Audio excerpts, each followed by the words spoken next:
Hello दोस्तों, स्वागत है आप सबको अल्फाबेट इंग्लिश चैनल पे। आज मैं आपके लिए लाया हूँ नरेशन। नरेशन का जो सीरीज हम आज स्टार्ट करने जा रहे हैं, और इसको मैं मतलब पहले से लेकर आखिर तक पूरा समझाने की कोशिश करूंगा कि नरेशन क्या होती है और उसको हम किस तरह तब्दील कर सकते हैं, यानी डायरेक्ट से किस तरह हम इनडायरेक्ट में उसको लेके जाएंगे। इन तमाम के बारे में जो है हम बात करेंगे अपनी सीरीज में। तो ये उसका पहला वीडियो होगा, और इस पे जो हम बात कर रहे हैं, आज के जो हमारे सेशन जो हम स्टार्ट करने जा रहे हैं, उस पे से हम बात करें कि नरेशन क्या चीज़ है और उसकी क्या रूल्स है। इसके बाद हम अगले जो उसकी जो एक्सप्लेनेशन है, उसकी जो दूसरे चीज़ें जो है इसके मुतालिक सबको मैं लेके आऊँगा। तो चलिए देर न करते हुए शुरू करते हैं हमारा आज का लेसन, नरेशन। पहली बात है कि narration is an art of coating a statement. Narration किसे कहते हैं? एक आर्ट है, एक कला है किसी स्टेटमेंट को कोट करने के लिए। यानी आप अपनी बात को किस तरह, अपने एक स्टेटमेंट को, मतलब कहीं से आपने सुना है, उसी स्टेटमेंट को या उसी बात को आप दूसरे तक कैसे पहुंचाएंगे, उसकी एक कला का नाम क्या है? नरेशन।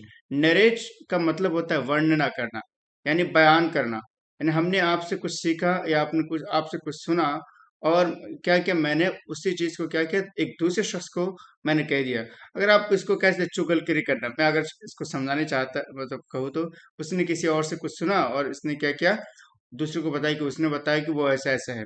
यानी इस तरह की चीजों को क्या हम कहते हैं? नरेशन करना। Okay, so this is called to narrate. Okay, a statement can be made into to narration. पहली बात तो ये है कि एक स्टेटमेंट को हम दो नरेशन में बांट सकते हैं। पहली बात तो क्या है? डायरेक्ट नरेशन होता है, दूसरा क्या इनडायरेक्ट नरेशन होता है। यानी हम किसी भी स्टेटमेंट को दो दो इसमें बांट सकते हैं। एक तो हम उसे डायरेक्ट कह दें कि उसने कहा मैं जा रहा हूँ, नॉर्मल कह रहा है कि उसने कहा मैं जा रहा हूँ, ये डायरेक्ट होगा, डायरेक्ट स्टेटमेंट हो गया। अगर मैं कहूँ उसने कहा कि वो जा रहा है, तो ये क्या हो गया? इनडायरेक्ट स्टेटमेंट हो गया। तो हम किसी भी बात को दो तरीके से पहुंचा सकते हैं, एक क्या डायरेक्ट स्टेटमेंट और दूसरा क्या है? इनडायरेक्ट स्टेटमेंट के हिसाब से। तो यहाँ इसको ध्यान से देख लीजिए कि किस तरह हम इसको ये कर सकते हैं। इसके बाद आप देख लीजिए, सॉरी फॉर तो inconvenience. Okay, so sorry. So direct speech में क्या है? Statement made into the words of its real speaker. Okay, direct statement में क्या होता है कि उस स्टेटमेंट को कहता है कि जिस तरह हमारे रियल स्पीकर है, यानी अगर किसने किसी तरह कहा, उसी तरह उसी अल्फाज को हम उठा के बात करेंगे, तो उसको हम क्या कहेंगे? डायरेक्ट स्पीच कहेंगे या डायरेक्ट नरेशन कहेंगे। जैसे राम ने कहा आई एम ए डांसर, मैं क्या डांसर हूँ, मैं एक डांसर हूँ। तो उसने ये कहा था ना कि मैं एक डांसर हूँ। तो उसी जो सेंटेंस को, उसी वर्ड्स को हमने कोई भी तब्दीली नहीं किया और हुबहू वही हमने रख दिया, तो उसे क्या कहेंगे? डायरेक्ट स्पीच कहेंगे। एक चीज ध्यान रखिए, ध्यान रहे कि किसी डायरेक्ट नरेशन का स्टेटमेंट के अंदर होना चाहिए। यानी कोई भी डायरेक्ट नरेशन के अंदर, वो स्टेटमेंट के अंदर होना चाहिए। क्या स्टेटमेंट के अंदर? यानी इन्वर्टेड कॉमा स्टार्ट और फुल, ये जो कॉमा हम देख रहे हैं कि इसको कहते हैं इन्वर्टेड कॉमा स्टार्ट, और ये एंड वाला होता है। तो इन दोनों के अंदर ही होना चाहिए जो हमारा डायरेक्ट स्टेटमेंट होगा, याद रखिए। इसके अलावा वो गलत करार दिया जाएगा या गलत माना जाएगा। यहाँ तक समझ में आ गया होगा। चलिए हम आगे बढ़ते हैं। दूसरी बात यह कि किसी डायरेक्ट नरेशन के दो भाग होते हैं। डायरेक्ट नरेशन के कितने भाग होते हैं? दो भाग होते हैं। इसको पूरा ध्यान से सुनिए कि डायरेक्ट नरेशन के कितने भाग होते हैं? दो ही भाग होते हैं। सबसे पहले क्या है? यानी डायरेक्ट नरेशन को हम दो हिस्से में बांट सकते हैं। पहले क्या? रिपोर्टिंग वर्क, यानी the part that is used, that is outside the, यानी उस पार्ट को कहते हैं जो डायरेक्ट स्टेटमेंट के आउटसाइड होगा, उसे क्या कहेंगे? रिपोर्टिंग वर्ब कहेंगे। ओके, दूसरा क्या? Reported speech, the part is inside the, यानी दूसरा क्या? वो इनसाइड में होगा। यानी ये जो कोटेशन आप देख रहे हैं, इस तरह की चीजें, यानी आप यहाँ जो देख रहे हैं, sorry once again for this inconvenience. Okay, so चलिए शुरू करते हैं।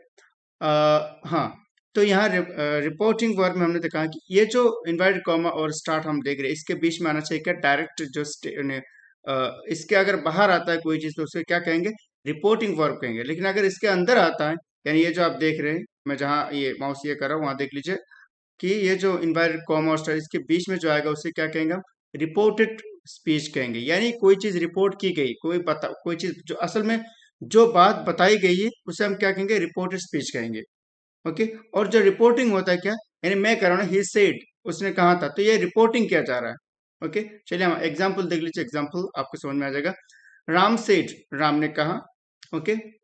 और दूसरे आई एम अ डांसर, तो यहाँ क्या राम सेड, ये क्या होगा, रिपोर्टिंग वर्ब है। ओके। और आई एम अ डांसर एक रिपोर्टेड स्पीच है, तो इसको ध्यान से रखिए।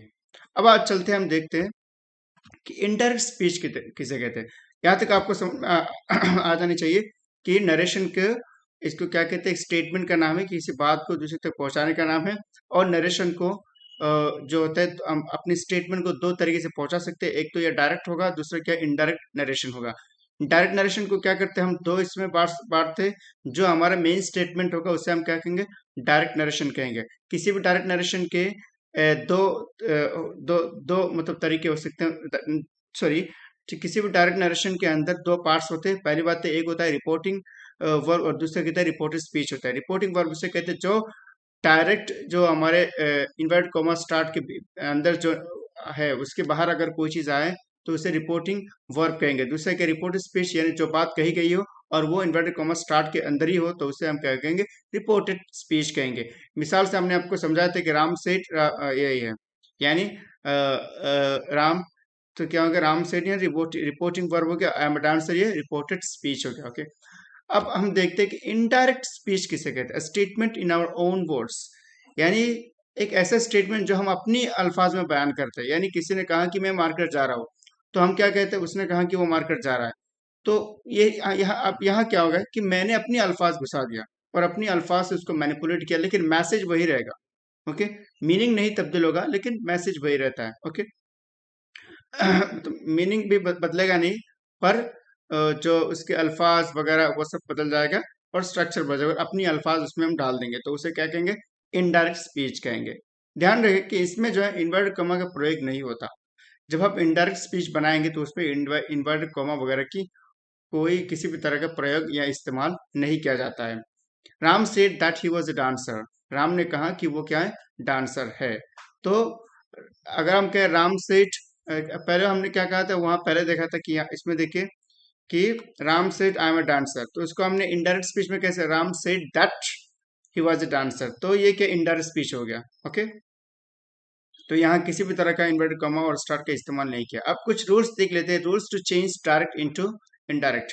इन रूल्स जो आगे अगर आ रहा है, जो फॉर्मूला आपको ध्यान से सुनना है, ताकि अगर आप इन फॉर्मूलों को समझ जाएंगे तो बाद में बहुत ही आसानी से आप किसी भी डायरेक्ट स्पीच को इनडायरेक्ट स्पीच में तब्दील कर सकते हैं। ओके। सो पहली बात है कि प्रोनाउंसिएशन का चेंज होगा, प्रोनाउन चेंज होगा, so not pronunciation but pronoun.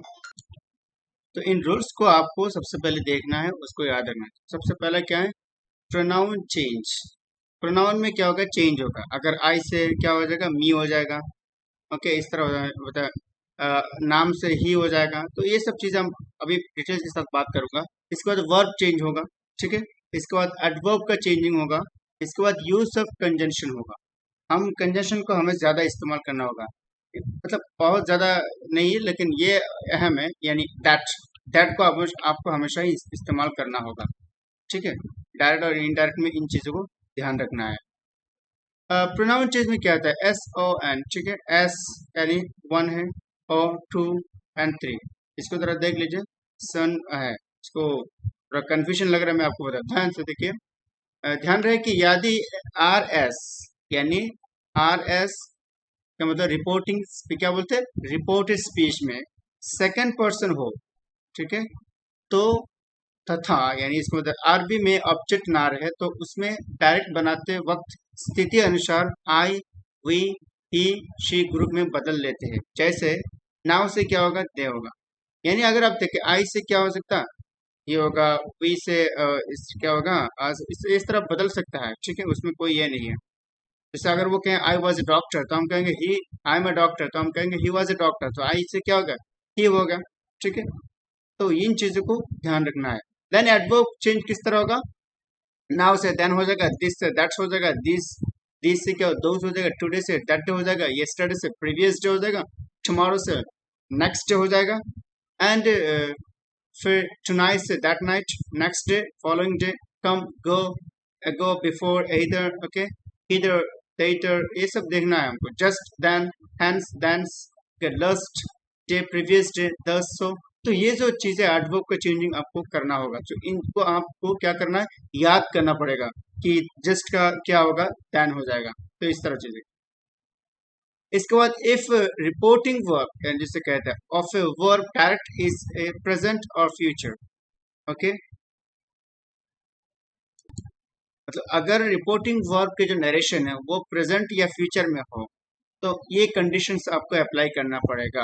Are made to change into indirect. कैसे होगा, अगर से है तो सेज से अगर से या सेज हो तो ऑब्जेक्ट ऑफ रिपोर्टिंग वर्ब क्या होगा, टेल्स होगा. अगर नॉर्मल प्रेजेंट इंडेफिनिट टेंस में हो या फ्यूचर इंडेफिनिट टेंस में हो, ठीक है, तो ऐसे हालत में आपको क्या करना पड़ेगा, आपको से हो जाएगा, टेल से टेल्स हो जाएगा या टेल होगा. तो से का ये क्या होगा, दूसरा फॉर्म क्या टेल होगा. He says that he tell that या ही टेल्स दैट होगा. ओके, तो इसको आपको हमेशा याद करना है. इसके बाद ऑब्जेक्ट का इस्तेमाल करना होगा. It's replace by that. Okay, ये जो हम देख रहे हैं इन्वर्टेड कॉमा स्टार्ट, इसको इस्तेमाल करने की जरूरत नहीं. इसको दैट के द्वारा उसको क्या कर सकते हैं, हम हटा सकते हैं. Then pronoun of reporting and reported speech का जो चेंज होगा according to the general rule. कुछ रूल्स के मुताबिक क्या होगा, प्रोनाउन का ये हो जाएगा. ठीक है, जैसे ध्यान रहे कि यदि किसी डायरेक्ट नरेशन का रिपोर्टिंग वर्ब यानी प्रेजेंट अथवा फ्यूचर टेंस में हो तो रिपोर्टेड स्पीच का टेंस तथा एडवर्ब चेंज नहीं होगा. अगर यानी ध्यान रहे कि अगर, बहुत ध्यान से सुनिए इसको, कि डायरेक्ट स्पीच जिसे कहते हैं रिपोर्टिंग वर्ब जो होता है, ये रिपोर्टिंग वर्ब कौन सा है, ही सेज दैट, वो हम पढ़े ना, वो अगर वो प्रेजेंट टेंस में हो जैसे ही सेज या फ्यूचर टेंस में हो तो रिपोर्टेड स्पीच जो होगा उसका जो एडवर्ब कभी चेंज नहीं होता. याद रखिएगा इसे. इसके बाद जैसे कि अगर रिपोर्टिंग वर्ब जो है उसका जो direct is the past tense हो, ओके, और तो क्या हो जाएगा, तो रिपीटिंग रिपोर्टेड स्पीच इसमें क्या होगा, फॉलोइंग कंडीशंस होगा. जैसे सेट से क्या है, सेट, ओके, तो उसका बाद क्या आपको ऑब्जेक्ट का इस्तेमाल करना है. देन रिपोर्टेड जो रिपोर्टिंग वर्ब है चेंज टोल्ड हो जाएगा. सेट से क्या हो जाएगा, टोल्ड हो जाएगा. अगर वो पास्ट में हो जैसे कि वो जा रहा है, यानी जो रिपोर्टेड स्पीच है अगर वो पास्ट टेंस में हो तो सेट से टोल्ड हो जाएगा. इसको याद रखिए. देन ऑब्जेक्ट का इस्तेमाल करते हुए बाकी जो फॉर्मूला है उसको इस्तेमाल आपको करना है. Pronoun that he of the verb are the change that adverb of reported speech change according to the general rule. जो प्रोनाउन होगा और एडवर्ब होगा यानी रिपोर्टेड स्पीच के, वो रोल के मुताबिक चेंज होता रहेगा. जैसे कि the present tense form of reported speech change in the past tense. अगर कोई टेंस प्रेजेंट टेंस में हो, ठीक है, तो उसको हम किस टेंस में तब्दील करेंगे, इनडायरेक्ट बनाते हुए पास्ट टेंस में तब्दील करेंगे. ओके, जैसे अगर ही इज अ डॉक्टर तो हम करेंगे ही वाज अ डॉक्टर. इसे अगर होगा ही आई गो टू स्कूल तो हम कहेंगे ही वेंट टू स्कूल. सीधा पास्ट बना दिया हम. तो अगर प्रेजेंट इंडेफिनिट टेंस में हो उसे हम क्या करेंगे, पास्ट इंडेफिनिट में तब्दील करेंगे. ओके, और एक आज रूल्स बहुत है लेकिन आज हम थोड़ा और पढ़ के खत्म कर दूंगा आज के लिए. इसको ध्यान से देखिए. If reporting verb of a direct narration is the past tense and